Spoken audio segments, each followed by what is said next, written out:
Magandang umaga po sa ating lahat. Morning po mga kapatid. Magandang umaga po sa ating mga bisita, mga panauhin. Ganon din magandang umaga sa ating pong mga senior na nasa ibaba. Pati na rin po sa mga manonood mamaya sa ating pong YouTube. Bago po tayo magpatuloy sa pakikinig ng mensahe ng Panginoon sa umagang ito, inaanyahan ko po ang bawat isa na tayo po muli ay manalangin. Aming dakilang Diyos ay nawa ang aming mga awitan, ang aming mga handog, ang aming mga ikapo at kaloob. Lahat ng ito, Panginoon, ay naibigay namin ng karapat-dapat, Panginoon, para po sa inyo at ng malinis at maayos ang amin pong mga puso. Nawa ang lahat ng mga handog na ito ay naging katanggap-tanggap sa inyong harapan at nabigyan namin kayo ng kapurihan at kalwalatian sa gitna ng inyong gawain sa umagang ito. Ngayon naman ay mangusap kayo sa amin sa pamamagitan ng inyong mga salita.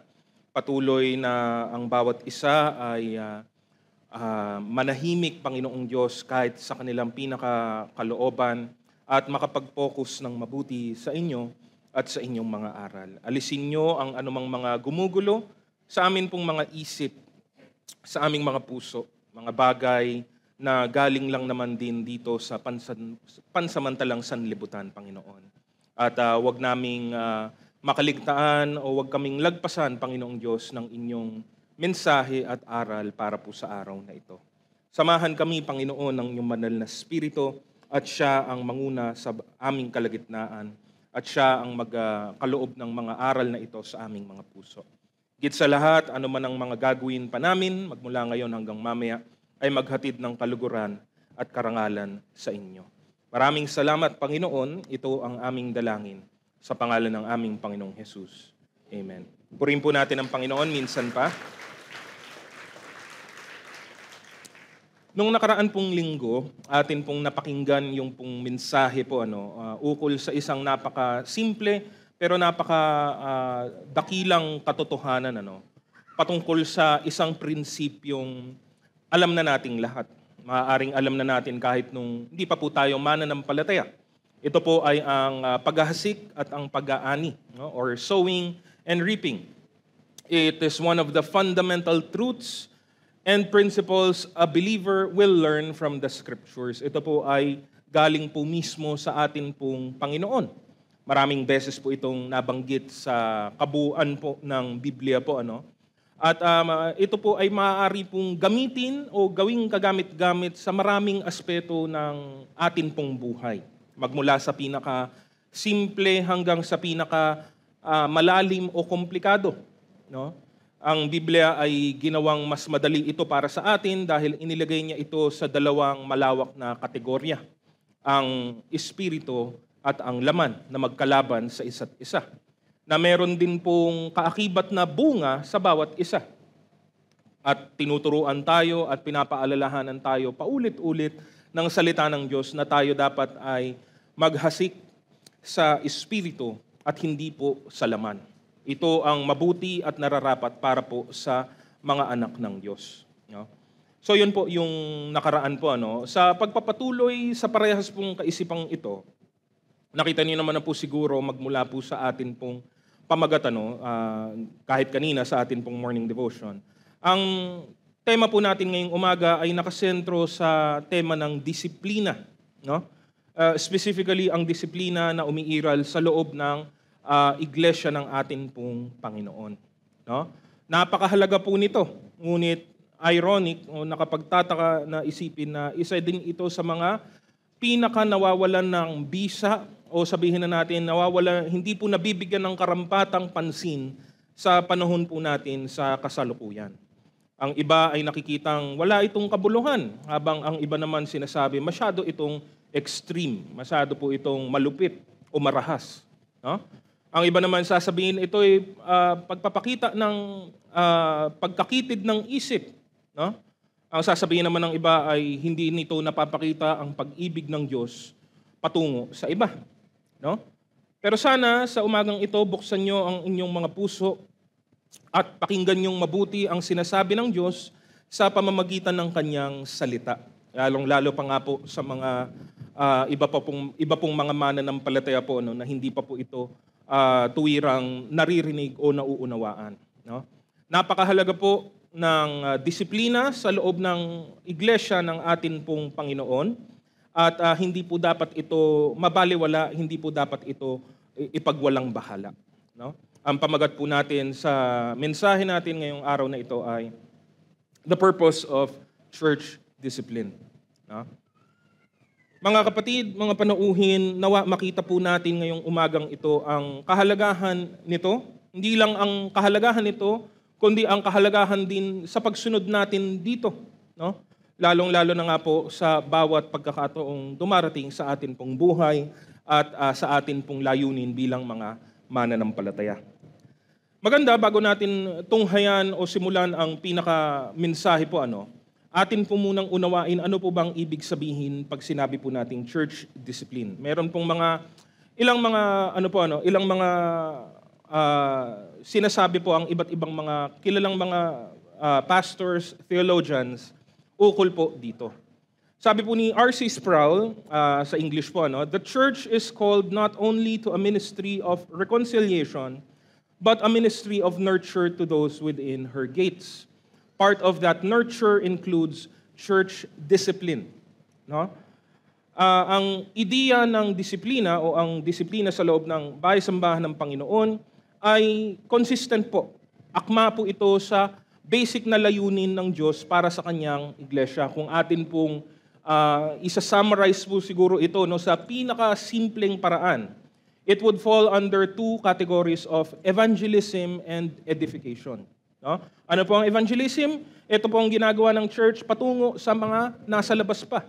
Mga taong hindi pa nakakakilala sa Diyos, hindi pa sumasampalataya kay Kristo, mga taong hindi pa po ligtas. Habang ang edification naman po ay nakatutok sa mga taong mananampalataya na sa loob ng katawan ni Kristo.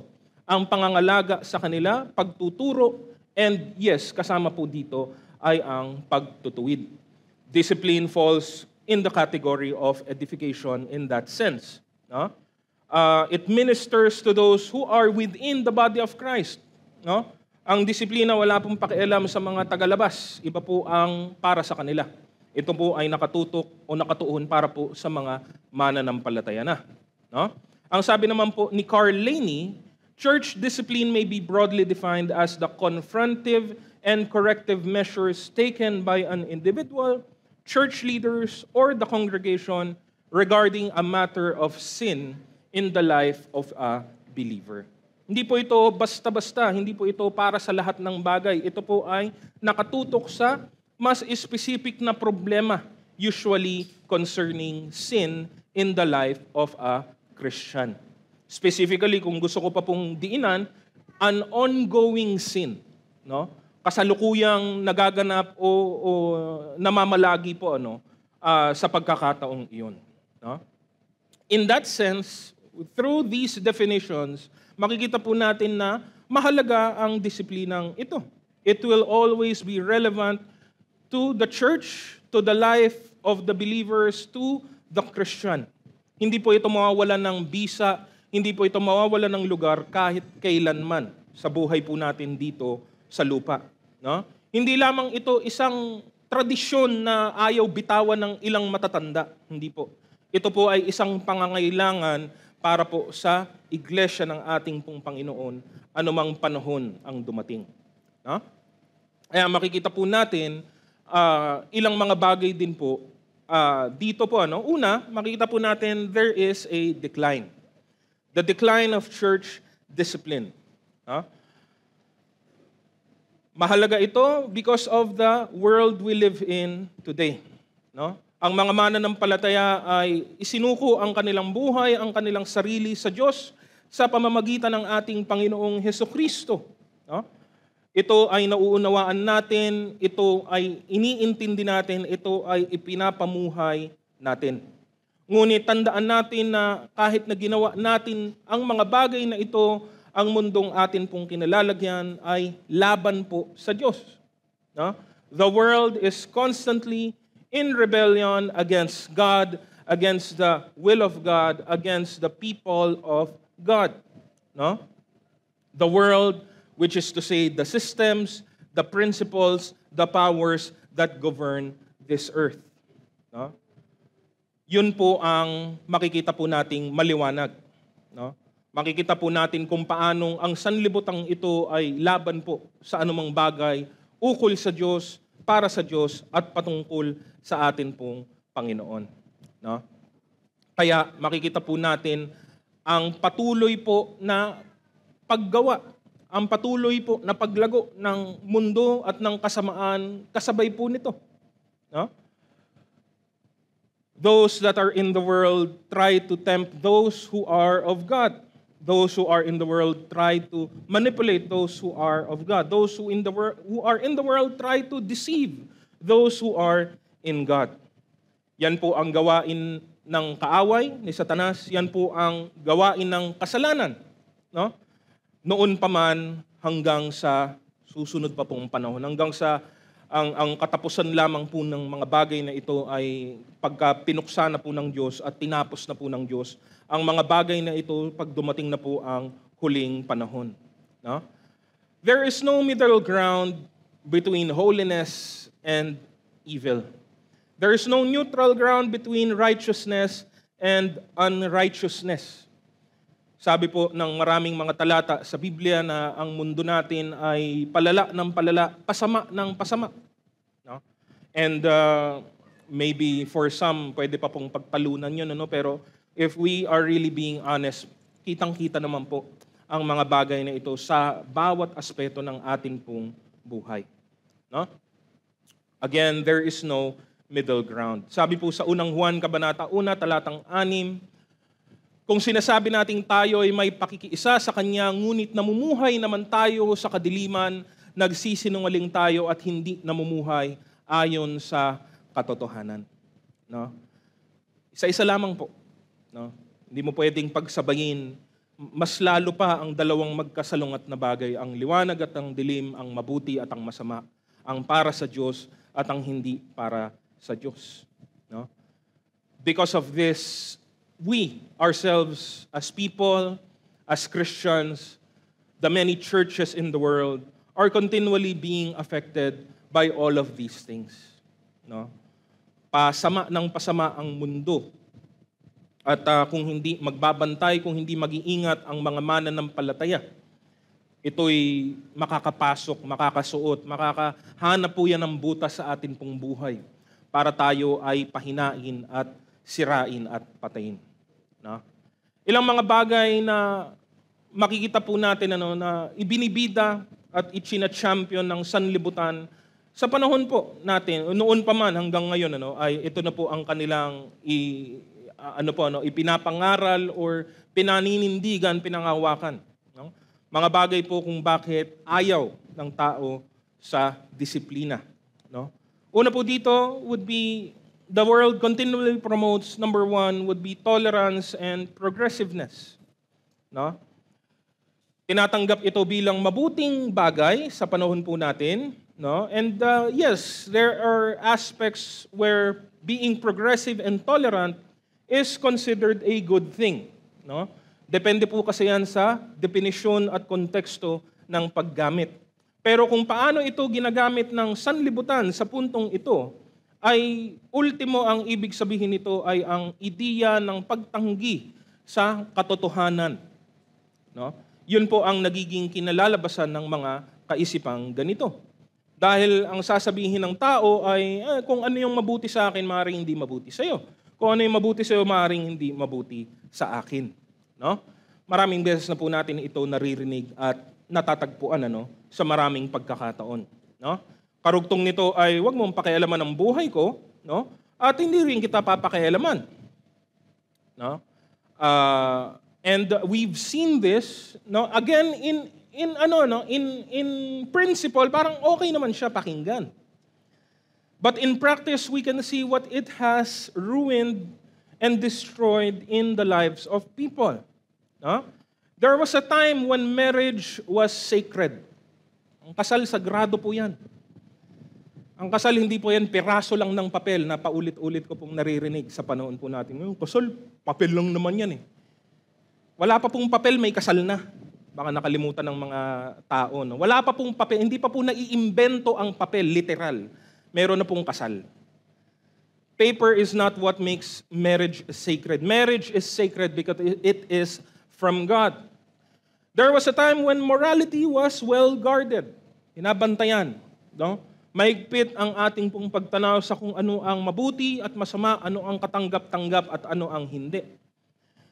But today, the opposite is continually occurring, again, worse and worse. No? Ang pag-uusap patungkol sa diborsyo at paghihiwalayan ng mag-asawa ay normal at pinaglalaban na po na gawing batas. No? Ang kabaklaan ay pawang mabuti. Hindi na nga normal mabuti pa ang bansag po sa kanya. Living together outside of marriage is fine. There's nothing wrong with it. No? Kasi papel lang naman yan eh. Yan na po ang mundo natin ngayon. No? At para lang ipakita kung gaano na pong kalala ang tinakbo ng atin pong buhay dito sa lupang ito, kapag tinutulan mo ang mga bagay na nabanggit ko, ikaw ang may problema, ikaw ang makitid ang isip, ikaw ang mali, at ikaw ang dapat pong manahimik. The world continually advocates for being progressive. Dapat tayong maging progressive, dapat tayo laging nagbabago for the better. No? Totoo, but always at the expense of truth and morality. Laging ang lugi ay ang katotohanan at ang tamang pamantayan ng mabuti at masama. Isa lang po yan. No? Pangalawa po dito ay ang kalayaan. No? Lahat naman po ng mga bagay na ito ay magkakahalintulad, magkakahawig po. No? Dito, ang focus po dito ay, again, ang kalayaan po ay pawang mabuti. Depende po sa tamang konteksto nito. No? Pero sa maraming pagkakataon muli, ito ay ginagamit sa hindi po nararapat na paraan. Ang kalayaan sa sanlibutan ay ganito. Gagawin ko ang gusto ko kung kailan ko gustong gawin ito dahil gusto ko ito at kaya kong gawin ito at walang makakapigil sa akin kasi buhay ko ito. No? Hindi mo kailangan sabihin yung napakahabang pangungusap na yun, kasi yun yung laman ng puso ng tao. I can do whatever I want. No? Gawin mong kahit ano, gawin ko ang kahit ano at okay lang yun. No? Devoid of consequences or responsibilities. From that statement alone, makikita natin ito ay taliwas sa pinapahiwatig at pinapahayag ng salita ng Diyos. No? Wala naman talagang tunay na malaya kung tutuusin. No? Dahil naranasan din naman po natin ang katotohanan ito. No? Kung wala ka po sa Diyos, ikaw ay alipin. Alipin ng kasalanan, alipin ng kasamaan, alipin ng kawalan ng katuwiran. Kung ikaw naman po ay nasa Diyos, ano pong sabi ni Apostol Pablo, tayo naman ay naging alipin na ni Kristo. At kung tutuusin, wala talagang tunay na malaya. Meron po kasi tayong pananagutan at meron pong kahihinatnan ang bawat ginagawa nating lahat. No? Kung gagawin ng bawat isang tao ang kalayaan na ipinapahayag ng sanlibutan ito, no? Gawin mo na kahit anong gustong gawin mo, at wala ka nang dapat ipag-alala sa kung ano ang mangyayari sa iyo.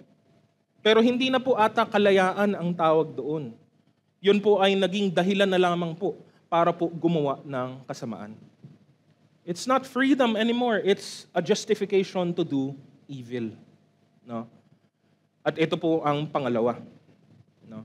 Kung bakit tutol ang tao sa idea ng disiplina.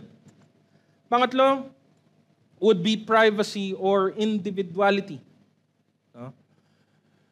Again, similar to the first two, dito naman wala kang pakialam sa buhay ng ibang tao. No?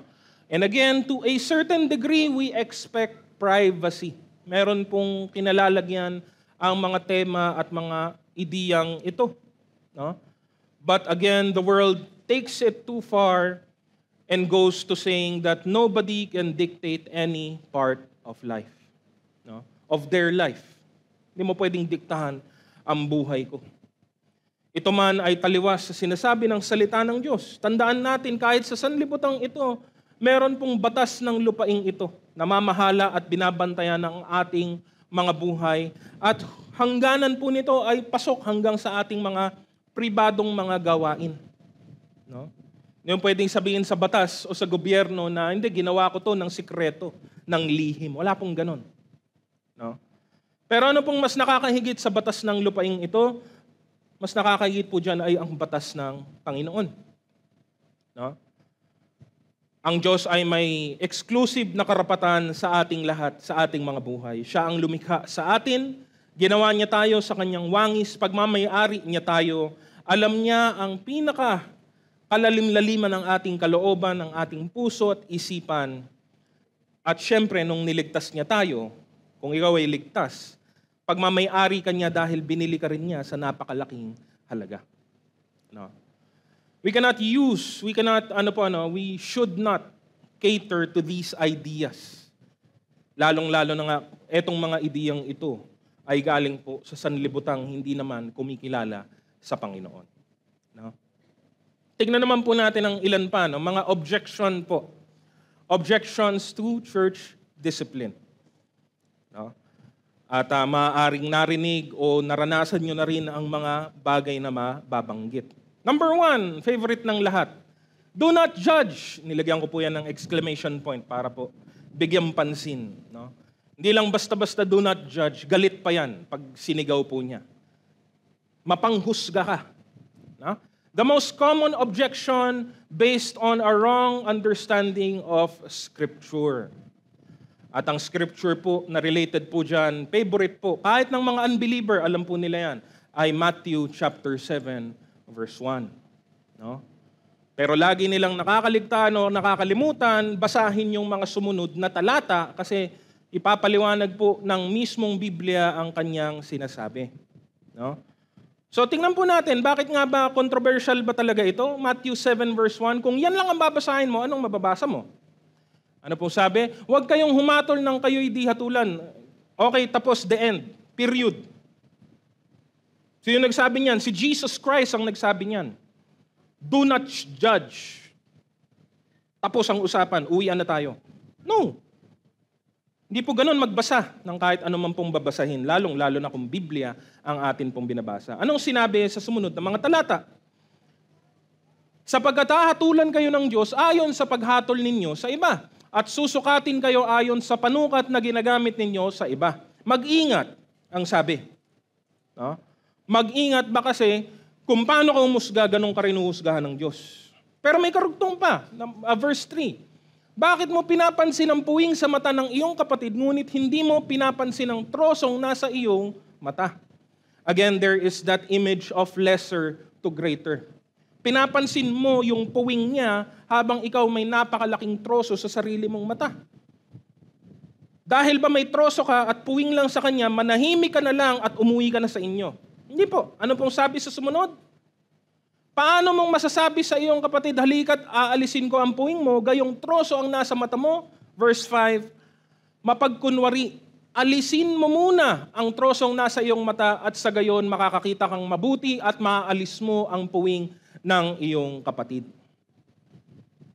Deal with yourself first and then you can help others. Yun po ang sabi. Ang context ng verse 1, ay ibig pong sabihin nito ay huwag kang maging mapanghusga. Do not be judgmental like the hypocrites. Pinaparinig niya ito sa mga tao. This is part of the Sermon on the Mount. Magmula po yan chapter 5 hanggang chapter 7 ng Matthew. Ang pinupuntuhan po niya dito ay ang kilala ng maraming mga taong nakikinig kay Kristo, ang mga Pariseo. At marami na pong nasabi patungkol po sa kanila. Magaling po silang magbaba ng salita, ng utos, mangduro ng ibang tao, gayong sarili nila, hindi naman nila sinusunod ang kanilang mga itinuturo. Basically, ang sabi ng Panginoon, huwag kayong maging ganun. No? Because judgment, as we find out, is a very important tool and a very important, hindi ko alam kung dapat ba siyang tawaging skill, ano? It's very important to utilize in our lives as Christians.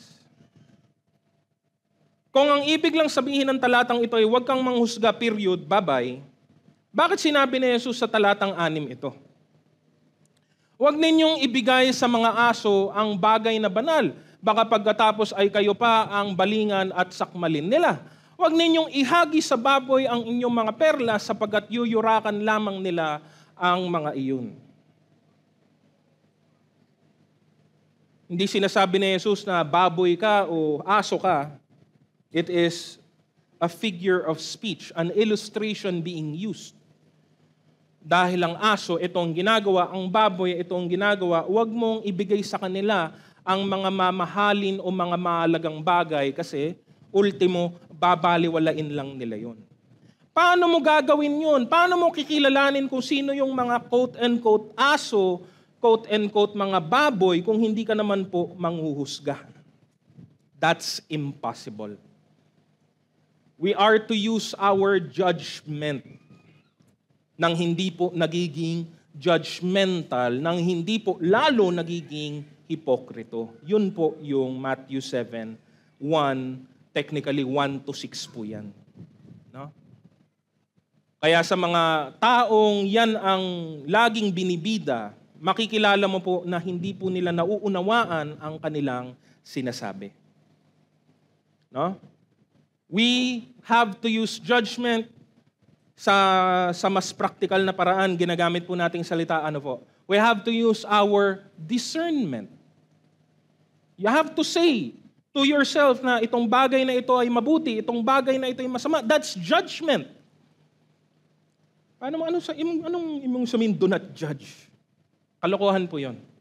Palusot ng mga taong ayaw pong humarap sa responsibilidad. Ano po sabi ng Juan 7:24? Huwag na kayong humatol batay sa nakikita, kundi humatol kayo ayon sa nararapat. Hindi po sinabing huwag kang humatol, period. Huwag kang humatol ng paimbabaw ang sinasabi. Humatol ka ayon sa nararapat, ng maayos, ng malinis ang budhi at puso. No? Yan po ang una. Objection. No? Nasagot po natin ang objection na ito. Pangalawa, what about love? Yan po ang sumunod na paboritong gamitin ng mga tao. No? Ang pagsasagawa daw ng church discipline, hindi daw pinapakita o pinapahayag ang pag-ibig na dapat pinapakita ng mga mananampalataya. Nakikita nila ang disiplina na para bang napakalupit, napakasama, napakalayo sa sinasabi ng Diyos. No? Ano ang katotohanan? The fact is, discipline does not negate love, but actually reflects it. No? Ano pong sabi sa atin pong morning devotion? Kung binasa po natin, Hebreo Kabanatang 12, talatang 6, sapagkat dinidisiplina ng Panginoon ang mga minamahal niya at pinapalo ang itinuturing niyang anak. Bakit? Paano nangyari yun? Hindi maintindihan ng mundo ito. No? Sa maraming iba't ibang dahilan. Ang tunay na disiplina, ang maayos na disiplina, ay bunga po ng pag-ibig. Dahil ang layunin po ng disiplina ay hindi lamang po manakit, hindi po gumanti, hindi po manira. Ang layunin po ng disiplina ay magtuwid. Itama ang mali, ibalik sa maayos o ibalik sa tuwid ang baluktot. Yan po ang layunin ng disiplina. Kung bakit tumatagal siya at lumalala siya ang pagdidisiplina ay kung ayaw pong tumuwid nung baluktot. Kung ayaw pong tumino nung hindi po matino. No? And yes, we have to accept the reality na marami pong nang-aabuso ng disiplina sa lahat ng aspeto ng buhay. No? At yun yung malungkot. It gives discipline a bad name. No? Iba po yung iba po yung pagalitan mo, pagsabihan mo, at bigyan mo ng karampatang parusa halimbawa ang isang estudyante sa loob ng paaralan. Kaya ngayon bawal ng disiplina. Yun po yung dahilan . May nararapat pong paraan ng disiplina . Ang problema, iba naman po ang disiplina kaysa doon sa gulpihin mo, bugbugin mo, bartolinahin mo, hatawin mo ng kung anong mahawakan mo, no? Hindi naman po ata disiplina na yon or sumusobra na po yon sa nararapat na paraan. Ang problema dahil po reactive ang sanlibutan, ang sabi ng sanlibutan, okay, pagbawal natin ang disiplina. Lugi po tayo lahat. Hindi po pinapairal ang disiplina sa mga paaralan. Bawal na po. Kawawa ang mga estudyante. May sinabi po ang Biblia patungkol po dyan. Di po ba? No? Discipline is because of love. Kasi ayaw mong makita yung tao na maligaw, na mapahamak dahil sa kanyang sariling kawalan ng kamulatan. Dahil di niya nakikita na yung ginagawa niya o yung tinatahak niyang landas ay dadalhin siya sa masama. Discipline exists for correction. No? Sabi nga po, no, nang dinidescribe ni Paul kung ano ang pag-ibig sa unang Korinto 13, sabi niya, sa talatang 6, hindi niya, tinutukoy niya ang pag-ibig, ikinatutuwa ang gawaing masama, ngunit ikinagagalak ang katotohanan. Ang pag-ibig sa sanlibutan na palitan na po kasi ng definisyon. Ang tinututukan po nito, again, is yung nabanggit din po natin kanina, tolerance and understanding. No? Paborito pong Tagalog na salita, intindihin mo na lang kasi. Unawain mo na lang kasi. No? Nakapatay ng 10 tao, intindihin mo na lang, baka may pinagdadaanan. No? Umararo ng mga bata sa eskwela, intindihin mo na lang. Hindi po yun uubra, hindi po yun kahit kailan magiging maayos o tama o nararapat. No? Ang pag-ibig ay kumikilos, ang pag-ibig ay nasa panig ng katotohanan, ng pag-ibig ay gumagawa. It does not sit idly by and watch people suffer the consequences of their own mistakes. No? Yun po ang sagot sa tanong, what about love? Ang disiplina ay kaakibat ng pag-ibig. Bunga ito ng pag-ibig kung tutuusin. At itong pangatlo, siguro minsan lang po ito mabanggit. No? Pinakamadalang po itong mabanggit. What about the others? No? Uso din po ito sa larangang praktikal na buhay. No? Kapag ka napansin ka, ang unang magiging depensa ng tao ay, bakit sila? Bakit yung mga nauna sa akin? Bakit si ano? Bakit si ganon? Bakit si ganon? No? Bakit ako yung napansin? Bakit ako yung nakita? No? Etong punto, mga kapatid, sa summarize ko, kung merong pagkukulang sa nakaraan, kung ito ay lehitimo talagang punto, no? Na mayroon pala dapat napansin dati, napansin na iba, hayaan mo na. Ngayon na ito ay umiiral ng maayos sa kasalukuyan, hindi naman ibig sabihin na hindi na tayo pwedeng mag-improve. Kung may pagkukulang dati, hindi ba mas mabuti na ayusin na nga natin ngayon? Dahil may nakalusot dati, palusutin na lang natin lahat? Parang baliktad po ata, di ba? Kung may kapabayaan sa naunang panahon, tigilan na natin ngayon. Gawin na natin, simulan natin ang tama sa puntong ito. No?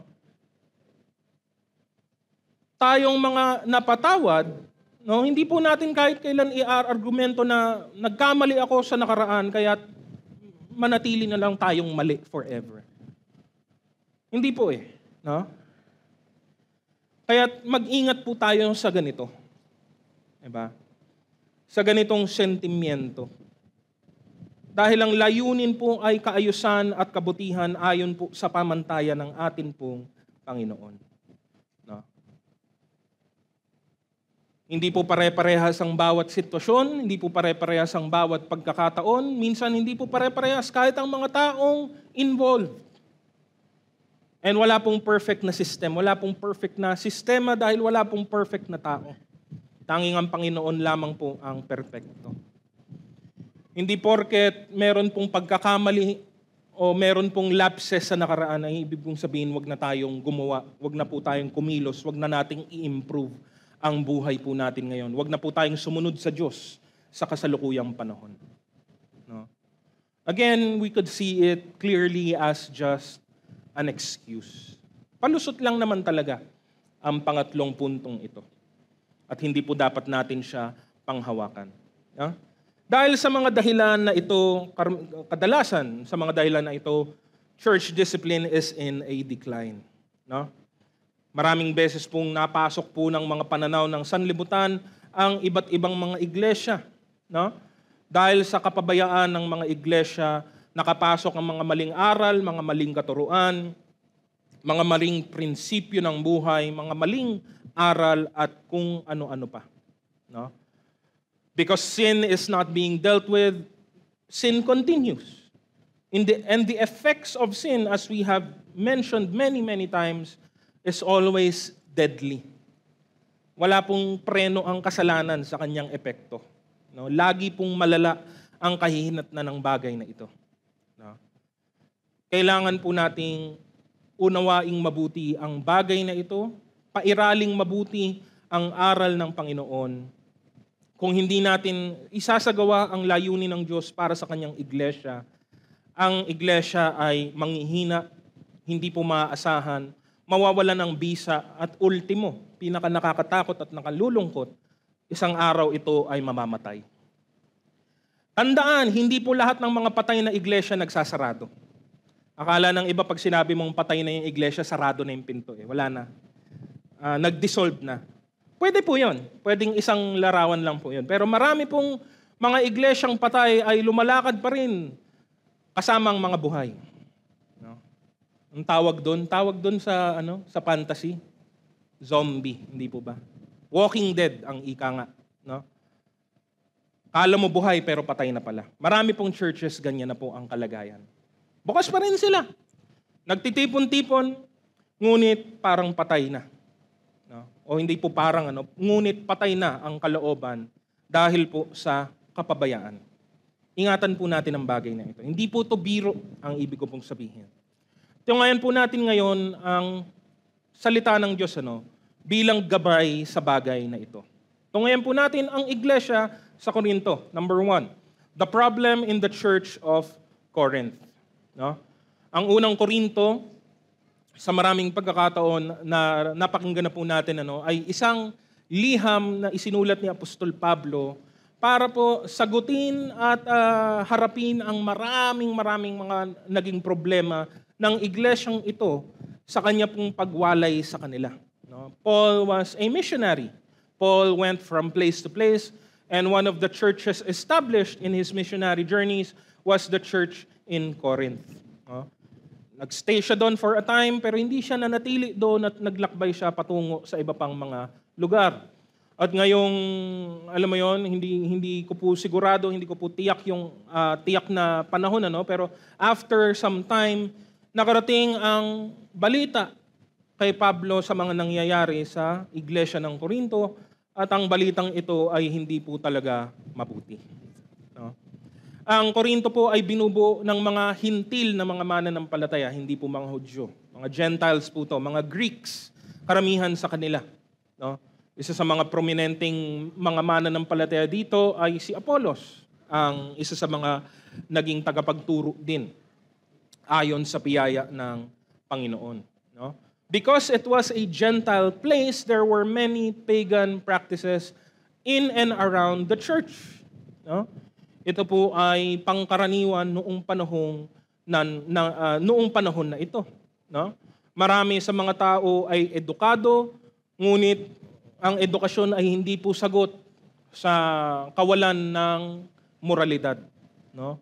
Ito pa nga ang naging dahilan para sa maraming mga pag-aaway, mga pagtatalo at mga dibisyon sa loob ng iglesia.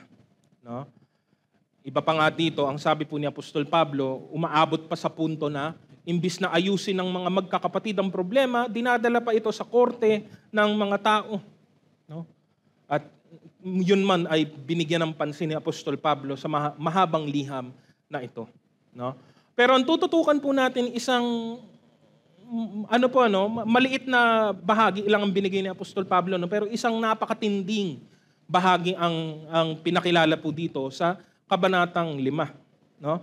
Ano ang problema sa Korinto? Marami siyang problema, pero ang tututukan po natin yung isang problema po dito, nasa kabanatang 5. Letter A, tungayin po natin, the sin was reported. Ang context po ay 1 Corinthians chapter 5, verse 1. Ang sabi po, nakarating nga sa akin ang balitang mayroong kabilang sa inyo na gumagawa ng imoralidad. Kinakasama niya ang asawa ng kanyang ama, kahit mga pagano ay hindi gumagawa ng ganyang kahalayan. No? It was a case of sexual immorality committed by a member of the church. An immorality, a kind of immorality not even tolerated by those outside of the church. Ganun pong katindi yung kasalanan o kasamaang ito. Done by a man claiming to be a Christian. No? Ano man ang konteksto, may mga mangangaral na nagsasabi na ito ay kanyang mismong ina, pero base sa salita, bakit ganyan sinabi? Maaaring ito yung kanyang stepmother. It doesn't matter. Hindi yan yung punto. Ang punto, ito ay isang matinding kasalanan, matinding immoralidad, no? At abomination sa harapan po ng atin pong Panginoon. Umabot po yung kasalanan kay Pablo. No? Ganon pong katindi na nakarating na kay Pablo ang balitang ito. No? So kung ito po hidden context kung nakarating na to kay Pablo na nasa malayong lugar, sa tingin mo sinong nakakaalam ng balitang ito? Di lahat. Lahat ng tao sa loob ng iglesia, lahat ng tao sa labas ng iglesia, alam na po ito. At kung ito ay isang uri ng immoralidad na hindi nga ginagawa kahit ng mga pagano, you know it's gonna raise some eyebrows. Talagang tataas ang kilay ng marami gawa ng bagay na ito. No? Hindi na ito isang sabi-sabi sa dilim, bulong-bulong sa likod. Hindi po. Lantad na po ito at nalalaman na po ng marami. Maaaring ginawa na ito ng minsan at patuloy pa rin pong ginagawa para ito ay kumalat na parang pong apoy sa ganitong paraan. Hindi nga sinisikap ni naman na itago ang bagay na ito. It was reported. The problem was, letter B, yet they were arrogant. No? At ito naman po ang mababasa po natin sa talatang 2. Sabi po, at nakukuha pa ninyong magmalaki. Dapat sana'y mahiya kayo at malungkot, at ang taong gumagawa ng ganoon ay dapat ninyong itiwalag. No? Sabi naman po sa talatang 6, hindi kayo dapat magmalaki. Hindi ba ninyo alam ang kasabihang napapaalsa ng kaunting pampaalsa ang buong masa? No? Ito ang sumunod na problema. Puwera pa dun sa aktual na kasalanang ginagawa, yung sumunod na kasalanan ay ang pagiging arrogante ng iglesia. Ang kausap dito ni Paul ay the church, the whole body of Christ in Corinth. No? More likely, the issue of arrogance comes from their way of thinking, in the freedom of choosing their actions. No? Nabanggit na nga natin kanina yung issue ng kalayaan. No? Kaya nga kasama po actually sa 1 Corinthians, ang diskurso ni Apostol Pablo ukol sa kalayaan at ano mang ang karampatang ugali dapat ang meron ang isang mananampalataya ukol dito. Mababasa po yun sa kahabaan po ng kabanatang 10 ng unang Korinto. Sabi ni Paul sa madaling salita, hindi porket malaya ka, pwede mo nang gawin ng kahit ano. Dapat gawin mo yung nakakatulong, nakakabuti. No? Hindi porket may kalayaan ka, ay may lisensya ka ng gumawa ng kahit ano, pati na ng kasamaan. No? They were acting in arrogance, being puffed up, because they must have thought that the sexually immoral act that was being done was fine, was okay, was acceptable. No? Siguro nga, ang dami pong pwedeng isipin, Was it the idea of being accepting? The idea of being inclusive? No? Isa sa mga paborito pong salita yan sa panahon po natin ngayon. No? Dapat inclusive ka. No? Kumpara mo sa kaugalian ng pagiging kontrabida. Mas maraming tao po ngayon ayaw na pong maging kontrabida. No? Ayaw na pong kumontra in general. Kahit nakikita nila ang kasamaan, katiwalian, hindi sila magsasalita. Ayaw nilang makita, ayaw nilang makigulo, ayaw nilang ma-involve. No? Naisip ko rin po how many parents, mga magulang po sa panahon po nating ito, ay proud na sila ay sobrang luwag sa kanilang mga anak. No? Hindi nila naiintindihan yung pride nila ay konektado sa isang bagay na napaka-negatibo. No? Hindi po ito nararapat. No? Meron na nga pong kasalanan at ang response ng church ay hindi din po mabuti. No? Parang na po agad, strike 2 na agad pagdating po dito. No? At ang tumapos po dito ay yung letter C, the response was inaction. No? Ano ang ginawa ng iglesyang ito ukol sa bagay na ito, sa kasalanang ginagawa ng isang miyembro? Well, base sa lahat ng mababasa mo dito, ang sagot po ay malamang wala. No? Dahil yun po ang konteksto ng lahat ng sinusulat ni Apostol Pablo. We could safely assume that the church did nothing and is doing nothing. Nalaman ang balita, hinayaan lang nila itong magpatuloy. Kaya ito din po ang tono ng boses ni Apostol Pablo. Kahit sa sulat, maririnig mo yung tono ng kanyang boses. No? He was rebuking the church for their inability to do what was required. No? At dinescribe ni Paul kung ano dapat ang nangyari, ano dapat ang kanilang ginawa sa harap ng immoralidad na ito. Basahin ko po yung mga natitirang talata. Talatang 3 hanggang 5, ang sabi, kahit wala ako riyan sa katawan, nariyan naman ako sa espiritu. Kaya't parang nariyan na rin ako. Ang gumagawa niyan ay hinatulan ko na sa pangalan ng ating Panginoong Hesus. Kapag kayo'y nagtitipon-tipon at ang espiritu ko ay nariyan sa kapangyarihan ng ating Panginoong Hesus, ibigay ninyo kay Satanas ang taong iyan upang mapahamak ang kanyang katawan at nang sa gayo'y maligtas ang kanyang espiritu sa araw ng Panginoon. Tuloy po natin sa talatang 7 hanggang 11. Alisin ninyo ang lumang pampaalsa, ang kasalanan, upang kayo'y maging malinis. Sa gayon, matutulad kayo sa isang bagong masa na walang pampaalsa at talaga namang ganyan kayo. Sapagkat naihandog na ang ating korderong pampaskwa na walang iba kundi si Kristo. Kaya't ipagdiwang natin ang Pasko, hindi sa pamamagitan ng tinapay na may lumang pampaalsa na sagisag ng kasamaan at kahalayan, subalit sa pamamagitan ng tinapay na walang pampaalsa, ang tinapay ng kalinisan at katapatan. Sinabi ko sa aking sulat na huwag na kayong makisalimuha pa sa mga nakikiapid. Hindi ang mga makamundong nakikiapid sa kim, magnanakaw o sumasamba sa Diyos-Diyosan ang tinutukoy ko, sapagat para sila'y maiwasan, kinakailangan ninyong umalis sa mundong ito. Ang tinutukoy ko na huwag ninyong pakisamahan ay ang nagsasabing sila'y Kristiyano, ngunit nakikiapid, sakim, sumasamba sa Diyos-Diyosan, nanlalait, naglalasing at nagnanakaw. Ni huwag kayong makikisalo sa ganyang uri ng tao. That was the prescription given. Yan dapat ang ginawa ninyo. Ngayon, sa pamamagitan ng liham na ito, yan ang gawin ninyo. Kaya sabi niya sa talatang 3 hanggang 5, hinatulan ko na yan kahit wala pa ako riyan. No? Pero makikita po natin, letter D, ang resulta. Ang resulta, bagamat hindi po naisulat ng lantaran.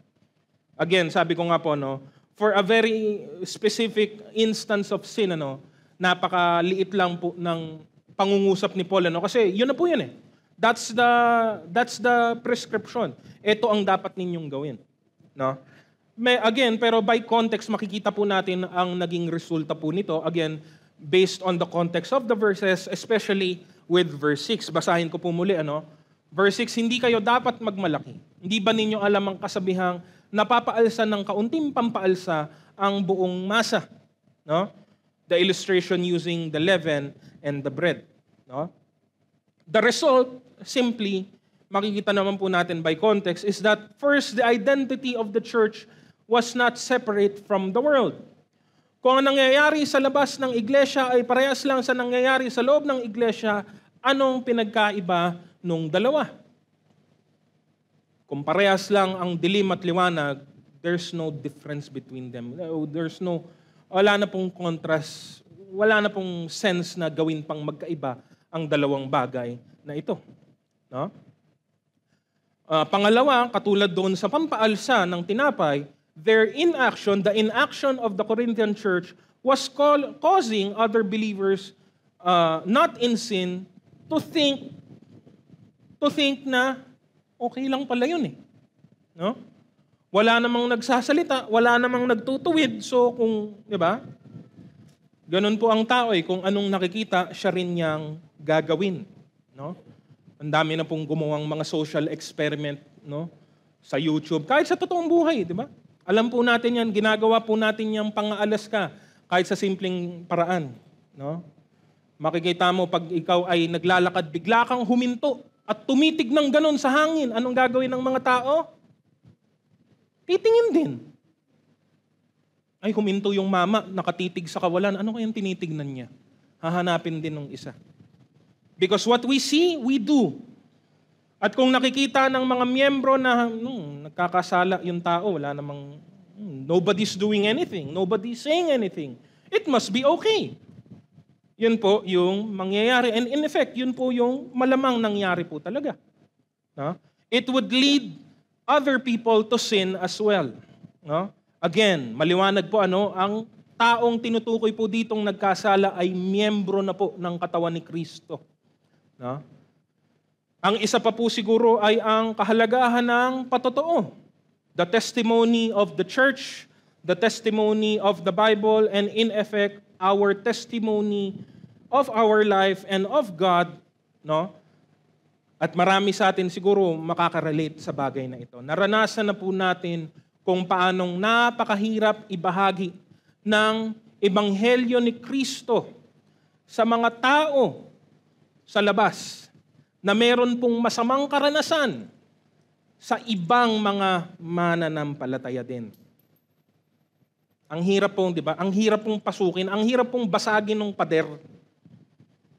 Kasi ang laging sinasabi, dati naman din akong umattend, dati naman may kakilala din akong Christian, meron akong kapitbahay, kaibigan na Christian, ganito naman ang ginagawa, ganito naman ang pamumuhay, wala namang pinagkaiba sa sanlibutan. So why bother? Parehas lang naman yon, parehas lang naman lahat. No? The result of a lack of church discipline can be very deadly to all. Para sa matatagal ng mananampalataya, para sa mga bagong mananampalataya, makakahadlang ito kahit sa mga hindi pa mananampalataya. Apektado po ang lahat. No? Ito po ang halimbawa na ibigay ng ating pong Panginoon sa konteksto po ng liham ni Apostol Pablo. No? That's why discipline should really be done. It is invaluable. Hindi po ito dapat mawala. No? Kung nauunawaan po natin at tanggap po natin ang mensahe at aral ng edification, the building up of the body, no, is our work, the work of the church. Discipline is also part of that building up. It is something we cannot live without. It safeguards the church, the body of Christ against such things. No? Tungayan po natin yung huli po, number 2, the pattern of church discipline. No? Hindi lang mahalaga yung pagdidisiplina, kundi sa paraan din kung paano ito isinasagawa. Ano ang dapat nating tandaan pagdating po sa pagsasagawa ng bagay po na ito? No? Dapat meron pong tamang pamamaraan, meron din pong tamang motibo. Yun po ang mag-guide po sa atin pong mga kilos at aksyon sa lahat ng pagkakataon. No? Ito po ang ilang mga gabay para po dito. Letter A, the Lord disciplines His children. No? Basahin po natin muli, Hebreo, Kabanata 12, 5 hanggang 8. Sabi po, nalimutan na ba ninyo ang panawagan ng Diyos sa inyo bilang mga anak niya, mga salitang nagpapalakas ng loob? Anak ko, huwag mong baliwalain ang pagtutuwid ng Panginoon at huwag mong mamasamain kapag ikaw ay dinidisiplina niya. Sapagkat dinidisiplina ng Panginoon ang mga minamahal niya at pinapalo ang itinuturing niyang anak. Tiisin ninyo ang lahat ng hirap bilang pagtutuwid ng isang ama, dahil ito'y nagpapakilalang kayo'y tinatanggap ng Diyos bilang tunay niyang mga anak. Sinong anak ang hindi dinidisiplina ng kanyang ama? Kung ang pagdidisiplina na ginagawa sa lahat ng anak ay hindi gagawin sa inyo, hindi kayo tunay na mga anak, kundi kayo'y mga anak sa labas. Di ba? Ang patunay na ikaw ay tunay na anak ay tumatanggap ka. Una, nakakaranas ka ng disiplina. Pangalawa, ay tinatanggap mo din ito ng malugod. No? Ang konteksto po dito, syempre, ay mismo galing po sa ating Panginoon. No? The Lord disciplines those whom He calls children. Ito po ang pinakita ng Diyos. Simula't simula pa, lumang tipan pa lamang po. Sa maraming pagkakataon, kahit po sa bansang Israel, ito po ang patunay ng pag-ibig ng Diyos. Hindi niya sila hinayaang, matupok o maubos. No? Dumating ang maraming pagtutuwid, pwede nating tawaging mga parusa. Marami po sa kanila ang napahirapan, marami po sa kanila ang namatay, pero hindi po sila tuwirang inubos ng Diyos. Naalala ko po lagi yung hamon hamon ng Panginoon at ang pangungusap ni Moises nung panahon na iyon. 'Di ba? Sabi ng Diyos, sige bahala, wag na lang, parang gano'n yung boses no. Sabi ni Moises kung paparusahan mo sila, sama mo na ako. Yun ang yun ang paninindigan niya. And ang sabi po ng Bible, God relented. Pinigilan ng Diyos yung kanyang judgment, no? But for as long as Israel existed in the Old Testament, as nung dumating ang bagong tipan, the new covenant with Christ in the New Testament, with the church, tayo hanggang sa atin po sa panahong ito, parehas pa rin po ang katotohanan ito. The Lord disciplines those whom He calls His children. Kaya ngayon yung kung babaliktarin mo po yung pangungusap po kung hindi ka nakakaranas ng pagtutuwid, sasabihin ng iba ang saya nun. Kasi hindi ako nakakaranas ng pagtutuwid Sasabihin ko naman nakakatakot po yun. Kasi ang hindi po dumadanas ng pagtutuwid, hindi po tunay na anak. At yun po yung paalala. No? So, sa isang banda, meron pong encouragement sa bagay na yun. Cheer up when God is disciplining you because it means you are His child. It means anak ka ng Diyos. No? Kaya nga, hindi mahirap isipin sa larawang ito ang isang ama na dinidisiplina ang kanyang mga anak. No? And in many cases, the father delegates part of the discipline to the children of the children to the mother. 'Di ba? Kaya nga ama at ang ina ay dapat hindi po magkaaway, hindi po magkasalungat. Dapat sila po ay iisang unit, pinag-isa sila ng Diyos No? As they bring up their children in the fear of the Lord. In the same manner, the Lord has delegated the discipline of the church family to the church itself. At ito po ang katuloy sa kanina sa unang Korinto, Kabanatang 5, 12 hanggang 13. Kung sa bagay wala akong karapatang humatol sa mga hindi Kristiyano, ang Diyos ang hahatol sa kanila. Hindi ba't ang mga nasa loob ng iglesia ang dapat ninyong hatulan? Sabi nga sa kasulatan, itiwalag ninyo sa inyong samahan ang masamang tao. No? Para yan sa mga miyembro ng katawan ni Kristo, para sa mga anak ng Diyos. The Lord will only discipline His own children. No? Kaya't ang disiplina ay hindi po masama. Hindi po dapat masamain. Hindi po dapat ito tanggihan. Hindi po dapat ito takbuhan. Ito ay paraan ng Diyos para tayo ay dalhin sa mabuti at nararapat na kalagayan.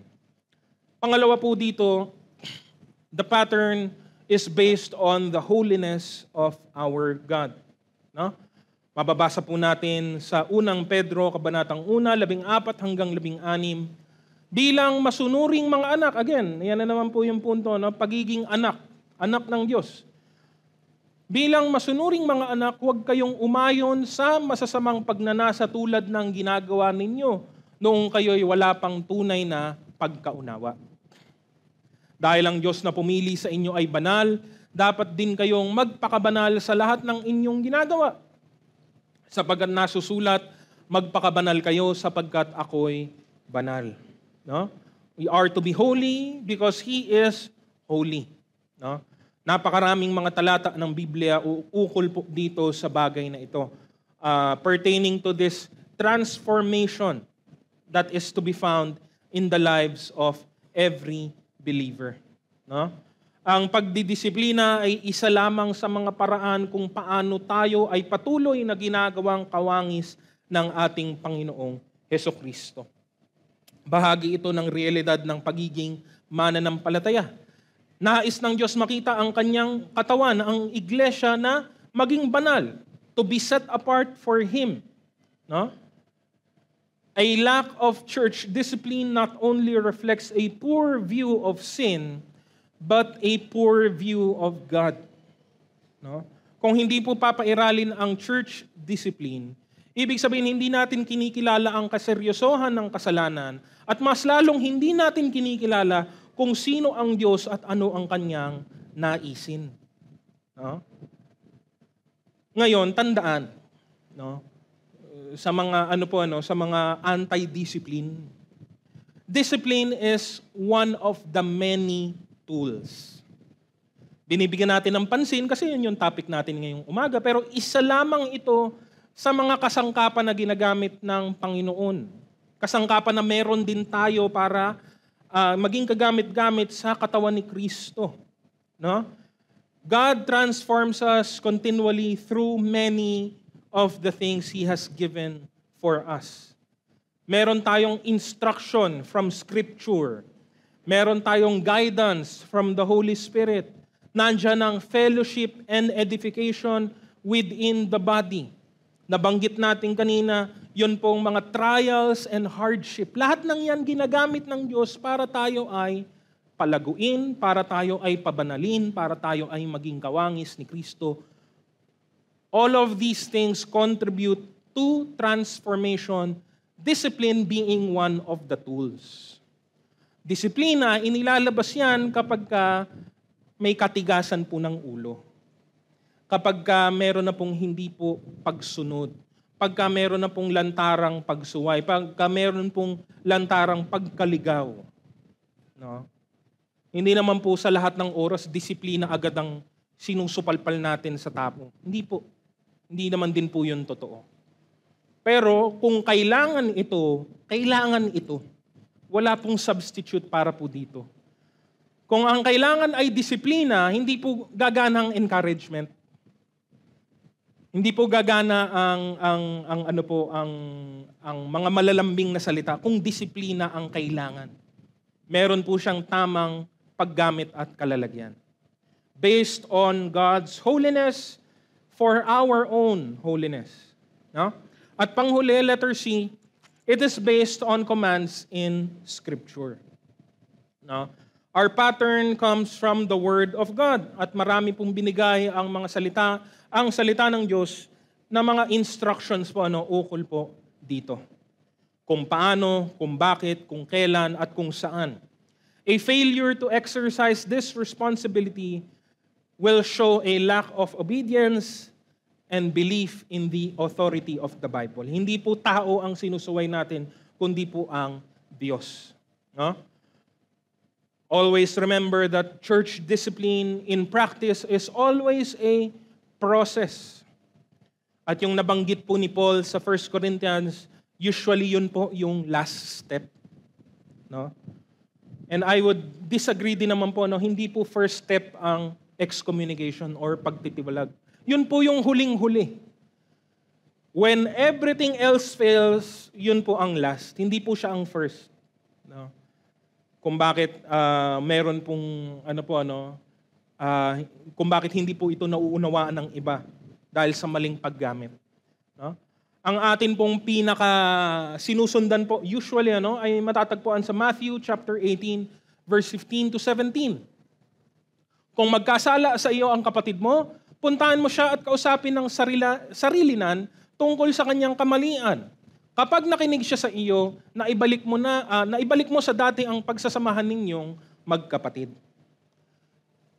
Ngunit kung ayaw niyang makinig sa iyo, magsama ka pa ng 1 o 2 tao upang ang lahat ng pinag-usapan ninyo ay mapatunayan ng 2 o 3 saksi. Kung ayaw niyang makinig sa kanila, sabihin mo sa iglesia ang nangyari. At kung ayaw pa rin niyang makinig sa iglesia, ituring mo siyang parang hintil o isang maniningil ng buwis.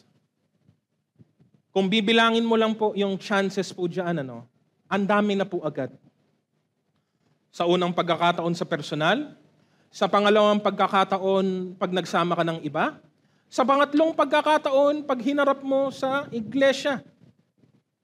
And sometimes, alam niyo po, depending on the situation, depending on the context, in practice, madalas mas marami pa nga po dyan ang mga tsansang ibinibigay.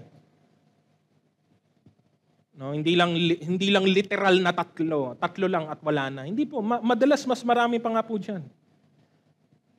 And then kung wala na talaga, mismo ang Panginoon ang nagsabi, ituring mo siyang parang hintil o isang maniningil ng buwis. Turing mo siya na hindi mo kauri, isang tagalabas. Ang iba pang mga talata, may kinalaman po dito, matatagpuan ng isa sa 2 Tesalonica, Kabanata 3, 6 hanggang 15. Ang sabi naman po dito, mga kapatid, iniutos namin sa inyo sa pangalan ng Panginoong Hesukristo na layon ninyo ang sino mang kapatid na tamad at ayaw sumunod sa mga itinuro namin sa inyo. Alam naman ninyo na dapat ninyong tularan ang aming ginawa. Hindi kami naging tamad nang kami kasama pa ninyo. Hindi kami nakikain kanino man ng walang bayad. Nagtrabaho kami araw-gabi upang hindi makabigat kanino man sa inyo. Ginawa namin ito hindi dahil sa wala kaming karapatan sa inyong tulong, kundi upang kayo'y bigyan ng halimbawang dapat tularan. Nang kami ay kasama pa ninyo, ito ang itinuro namin sa inyo. Huwag ninyong pakainin ang sino mang ayaw magtrabaho. Binanggit namin ito dahil nabalitaan naming may ilan sa inyong ayaw magtrabaho at walang inaatupag kundi ang makialam sa buhay ng may buhay. Sa pangalan ng Panginoong Hesukristo, mahigpit naming iniuutos sa mga taong ito na sila ay maghanap buhay ng maayos at huwag umasa sa iba. Mga kapatid, huwag kayong magsasawa sa paggawa ng mabuti. Maaaring mayroon sa inyo dyan na hindi susunod sa sinasabi namin sa sulat na ito. Kung magkagayon, tandaan ninyo siya at huwag kayong makihalubilo sa kanya upang siya'y mapahiya. Ngunit huwag naman ninyo siyang ituturing na kaaway, sa halip pangaralan ninyo siya bilang kapatid. No? Sabi naman po sa unang Timoteo, Kabanatang 5, 11 hanggang 20, huwag mong tatanggapin ang anumang paratang laban sa isang pinuno ng iglesia kung walang patutuo ng 2 o 3 saksi. Pagsabihan mo sa harap ng lahat ang sino mang ayaw tumigil sa paggawa ng masama para matakot ang iba.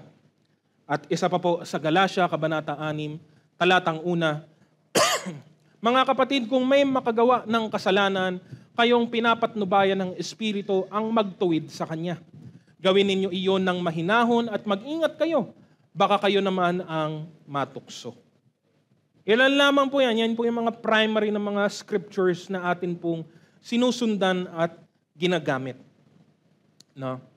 Kaya ito po ang pattern na atin pong sinusundan. No? Again, there are room for all kinds of tools for our holiness and our righteousness. No?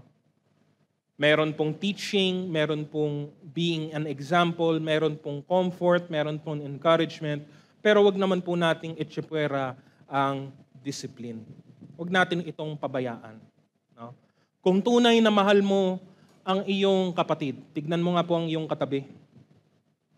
Mata sa mata. No? Kung mahal mo ang iyong kapatid kay Kristo, gagawin mo ang lahat ng makakaya mo para tulungan siya. Hindi lang pag gumagawa siya ng mabuti at nararapat, pero mahal mo rin siya kapag siya ay nalilito, naliligaw, nalilihis. Handa ka rin dapat gawin ang mahirap at hindi naman talaga madali kasi. The unpopular task of discipline. Hindi siya popular kasi talaga. But we have to. No? May tamang pamamaraan, may tamang pattern na atin pong sinusundan, may tama pong pamamalakad nito ayon po sa kalooban ng Panginoon. No? Ito'y atin pong alalahanin. No? Diba? Iba't ibang iba't ibang mga dahilan po ang pwede pong maging sanhi kung bakit kailangan pong gawin ang pagdidisiplina. No? Bigyan ko po ng ilang mga halimbawa bago po tayo magtapos. May mga general causes, mga pangkaraniwan o parang mga generic po na mga dahilan. It could be disorderly conduct, pagiging magulo or maingay. Conduct out of line with the prescribed commands of Scripture. Mababaw lang po ang mga bagay na ito, which can negatively impact the testimony and unity of the church. No? Doon pa lang dapat kumilos na po tayo, gumising na po tayo. Magkaroon tayo ng pakiramdam. No? Kasi yun yung kalaban po minsan Minsan talagang kalaban simple lang It's just apathy or laziness. Apathy, kawalan ng pakialam, wala akong kinalaman dyan, hindi ako makikisali dyan. Or minsan katamaran. Ayaw lang talaga natin kasi tamad tayo. Hindi po dapat. No? Now, for specific causes, for discipline, katulad ng maraming nabanggit sa aklat ng unang Korinto, labas pa po doon sa binasa natin. For specific causes of discipline, ito po ilang mga bagay po. There is difficulty between members. Meron pong hindi pagkakaunawaan o pagkakasundo ang dalawang miyembro ng iglesia, hindi po dapat yun pinapatagal. No? There are divisive or hostile people causing divisions in the church for whatever reason. Imbis na ipagtagpi-tagpi o magkaroon ng pagkakaisa, nagkakaroon po ng pagkakahiwa-hiwalay. No? Nabanggit po natin ang kabuuan ng chapter 5 is immoral conduct. Sins of the type mentioned in 1 Corinthians such as incest, immorality, covetousness, idolatry, abusive speech, drunkenness, swindling, busybodies, or those who refuse to work, gaya ng nabanggit sa 1 Thessalonians. At syempre, para sa akin, humigit pa po doon, mas malala pa ng isang antas, those who spread false teaching and false doctrine. Hindi po yan, literal yan po, hindi po dapat yan pabayaan. Ora mismo na narinig mo ang isang aral taliwas sa Ebanghelyo ni Kristo, taliwas sa salita ng Diyos, hindi po yan dapat pabayaan. Kailangan yan i-address po agad. No? Ang susi na naggagabay sa atin ay una, ang karakter ng atin pong Diyos. Ang Diyos po natin ay matuwid at banal. Pangalawa, ang patotoo ng iglesia ng katawan ni Kristo. Pangatlo, ang kalinisan ng iglesia ng katawan ni Kristo. At letter D, yun pong kaayusan at kalaguang espiritual ng tao. No? The goal of discipline, let me remind everyone, is always restoration. No? Correction. No? At marami po, mind you, marami pong ayaw sa pagtitiwalag. Pero kung minsan kailangan pong umabot sa ganun. Pero baka makalimutan din naman ng iba. Marami po na humarap sa disiplina, hindi po umabot ng tiwalag.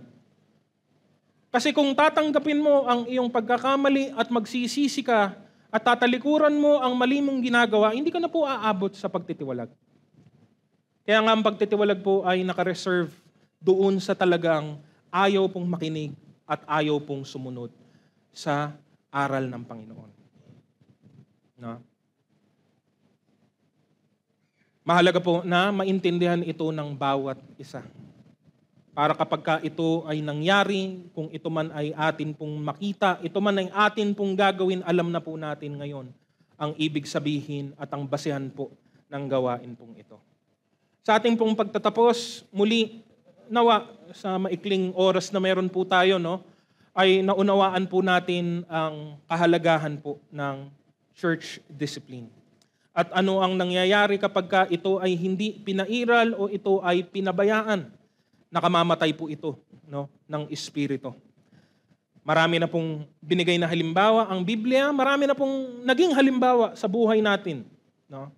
At hindi po maganda ang kanilang kinalabasan. Maunawaan din natin na lahat tayo ay bahagi nito. Tayo na bahagi ng katawan ni Kristo ay kapwa bahagi ng isa't isa na nais po nating palaguin at palakasin ang kabuuan ng iglesia para po maisagawa natin ang kalooban ng atin pong Panginoon. We are all equally accountable to each other. Huwag nating pabayaan ang atin pong responsibilidad at unawain po nating mabuti ang mga bagay na ito. Nawa tayo po ay patuloy na pagpalain ng Panginoon, purihin po natin siya sa umagang ito.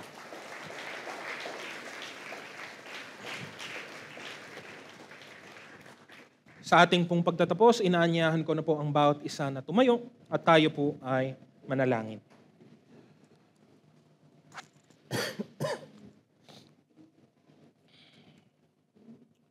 Aming dakilang Diyos, maraming salamat po muli sa umagang ito, sa amin pong napakinggang mensahe, sa napakahalagang aral, Panginoong Diyos, lalo na nga po sa panahon na ito, kung saan nakakalito at nakapanlilin lang talaga ang mga bagay na galing po sa sanlibutan at sa mundo na amin pong kinagagalawan.